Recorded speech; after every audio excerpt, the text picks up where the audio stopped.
കണ്ണീർ ബാധിച്ചവർക്ക് വേണ്ടി മറ്റുള്ളവരോ ചെയ്തു കൊടുക്കാവുന്ന ഒരു കാര്യമാണ്. ഒന്നാമത്തേത്, ഒരു ഗ്ലാസ് വെള്ളം എടുക്കണം. ആ ഒരു ഗ്ലാസ് വെള്ളത്തിലേക്ക് 7 പ്രാവശ്യം സൂറത്തുൽ ഫാത്തിഹ നമ്മൾ ഓതണം.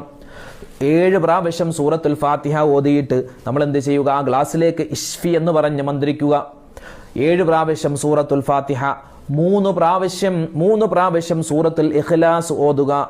അതുപോലെ സൂറത്തുൽ ഫലഖ് 1 പ്രാവശ്യം, സൂറത്തുൽ നാസ് 1 പ്രാവശ്യം, ആയത്തുൽ കുർസി 7 പ്രാവശ്യം.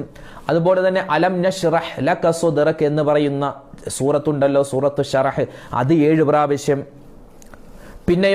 പിന്നെ ചെയ്യേണ്ടത് അഊദു ബില്ലാഹി മിനശ് ശൈത്വാനിർ റജീം, വെറുതെ അഊദു ബില്ലാഹി മിനശ് ശൈത്വാനിർ റജീം എന്ന ആ ഒരു വാചകം 7 പ്രാവശ്യം ഓതണം.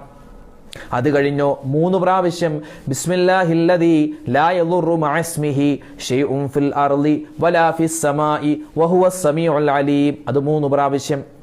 പിന്നെ മറ്റൊന്ന് അഊദു ബികലിമാത്തില്ലാഹി താമ്മാതി മിൻ ശർരി മാ ഖലഖ്, അത് 3 പ്രാവശ്യം.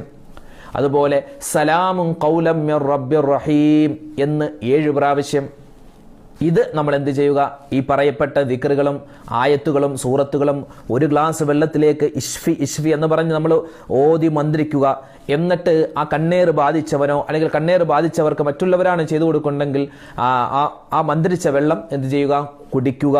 കുടിച്ചതിന് ശേഷം കുറച്ചെടുത്ത് ശരീരത്തിൽ തേക്കുക. ഇങ്ങനെ തുടർച്ചയായി 3 ദിവസം ചെയ്തിട്ട് മാറിയില്ല എങ്കിൽ 7 ദിവസമോ ചെയ്യേണ്ടതാണ്. 7 ദിവസത്തിനുള്ളിൽ ഇൻഷാ അല്ലാഹ് ഈ ഒരു കണ്ണീറിന്റെ പ്രയാസം മാറുന്നതാണ്.